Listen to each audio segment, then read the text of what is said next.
everyone, I'm here today with a book haul. I'm incredibly excited to share with you the books that I've gotten over the last couple months.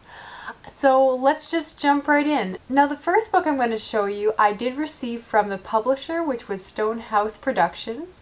I had previously read Warren Adler's book, The War of the Roses, and I did a review on that, so I'll link that down below. And I really enjoyed that book. I also received that from the publisher. Now originally when they approached me asking me to read one of his books, they actually asked me to read a book called American Quartet, which was all about a detective in Washington, D.C., and it's a bit of a political intrigue because she's this cop who's also the daughter of a senator and is trying to weed out the corruption in the political scene. And while it sounded really interesting, I'll be honest, I said I'm Canadian, I don't know if I have a lot of interest in American politics.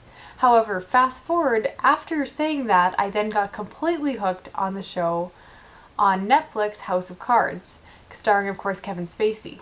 And I realized the book's not anything to do with the TV show, but at the same time I've suddenly become really intrigued by the American political system. I find it fascinating. I love the idea of corruption and plots and just seedy business, and since then I've gone, oh rats, I wish I'd read that. Thankfully they still offered to have me read The War of the Roses, which was fantastic, a great domestic drama, but I really wanted to read this one. So they ended up being kind enough and sent me American Quartet by Warren Adler. And as I mentioned, it's about a daughter of a senator who's a detective. There's been a bunch of murders in Washington, D.C., and she is sent basically to figure out what happens. It sounds like it's tied up with a lot of politics, and I'm just really excited to jump into it. It's been described as very gritty, and that's always a word that intrigues me with books.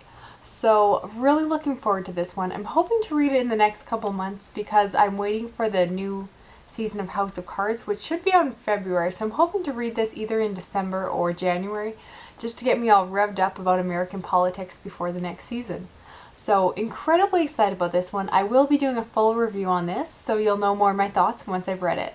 Now after that, I got a call from my local bookstore, and what they did is I had a book credit there, so I dropped off a bunch of books I no longer wanted, and I had about $16 that I could spend at the store, but at the time I gave the books, I couldn't find anything I liked. So what they told me they could do is they put me on a list and I could write down a couple names of books that I wanted to buy. And when they came in the store, they put them on hold for me. So I thought, perfect. So one of the books I put on hold was The Fault in Our Stars by John Green. And as you can see, it obviously showed up. So I ran to the store and picked it up. I was really excited to get not only this book, but this book in the original cover, because of course by this time the movie had come out.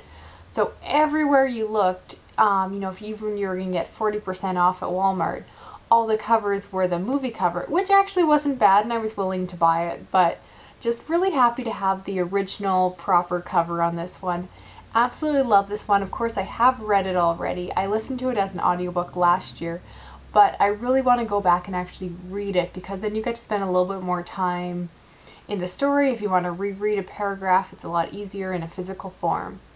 I don't feel I need to go into a lot of detail because this book has been all over BookTube, but if you haven't read it, I do recommend picking it up. I don't read a lot of YA and certainly not YA contemporary, but this book is amazing. It's easily one of my favorite books, and I've wanted to get a hold of a copy for quite a while, so highly recommend this book if you somehow have not read it yet. Now I still had a bit of money to spend at the bookstore, so I browsed the shelf and I ended up finding 2 more books to use up my book credit. And the 2 that I got were In the Woods by Tana French and the second book in the series, which is The Likeness. Now this kind of breaks my rules because typically I've been trying to only buy books that I've already read and already love.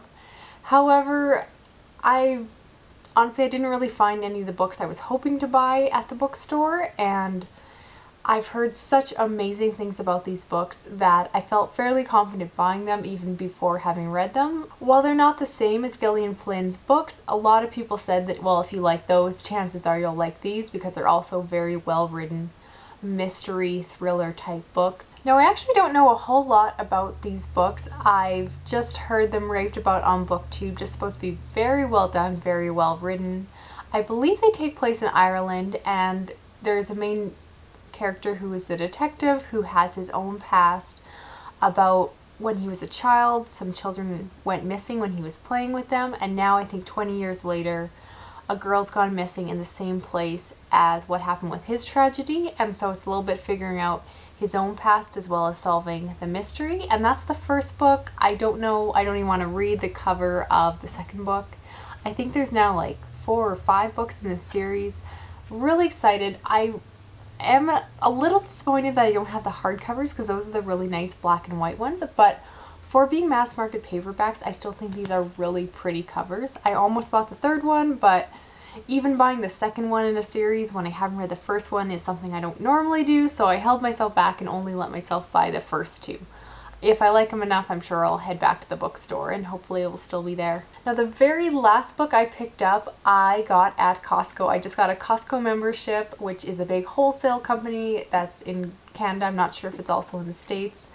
And you can get amazing deals on books. So this is going to be temptation every single time I'm there buying groceries. Now they have this huge table just filled with books, and they're all like at least 50% off. Just amazing deals, fantastic books, and I couldn't resist it. I had to buy one. So what I decided to pick up was A House in the Sky by Amanda Linhout and Sarah Corbett. This is a memoir about a Canadian journalist who was kidnapped in Somalia and held for over a year. I read this last year and it was my favorite book of 2013. Now if you've been watching my channel for quite a while, you probably know all about this book, but if you haven't, highly recommend picking it up. I just think it's one of the best memoirs I've ever read. It is so well written, which can be rare in memoirs. A lot of times people have really amazing life experiences, but that doesn't necessarily make them good writers. But Amanda chose to have a co-writer, and this book is just so well thought out. It doesn't just tell her story of kidnapping, but goes all the way back to her childhood and really explains the whole story of her life, her lust and desire to travel, and how that ended up leading her to Somalia. I just thought it was a fascinating story, could not put it down. So please, more people need to read this. No one else has read this. I finally got Jenny at Adultish Books to read it. I know it wasn't perfect for her, but I so appreciate someone else reading this because I love this book and I have no one to discuss it with. So please, someone else read it and then we'll Goodreads chat for a day. Yeah, I really love this book. I'm always trying to push people to read it. I keep trying to push my book clubs to read it, but no one else wants to read this, so I don't know. So those are all the books that I picked up in the last couple months. I'm really excited to read the ones that I haven't yet read, and honestly, even for The Fault in Our Stars and A House in the Sky, I really want to reread them. I'm such a rereader, and I don't do a lot of that since I've started BookTube. In some ways I just feel like there's so many new books to read, but I really want to go back because my favorite books, they just make me feel all warm and comforted, and I don't know, I feel so nostalgic when I reread books, so I might start doing a little more of that, so we'll see what happens. Thanks everyone for watching. Hope you have a good one. As always, share your thoughts about the books down below if you've read them or want to read them. We'll talk. So thanks everyone. Okay, bye-bye.